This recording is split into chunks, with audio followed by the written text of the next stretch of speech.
Okay, now that we have everything brought into VS Code, we're going to need something to use to view it. So you're going to click on this little box icon here. It's called extensions. And just type in live server. First one that pops up will usually be this Ritwick Day.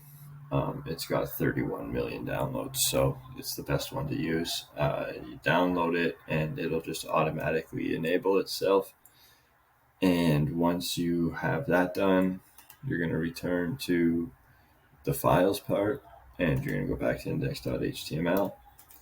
And if you right click on the page and go down and click on open with live server,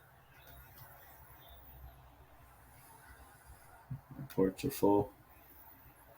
It'll open up a page for you right on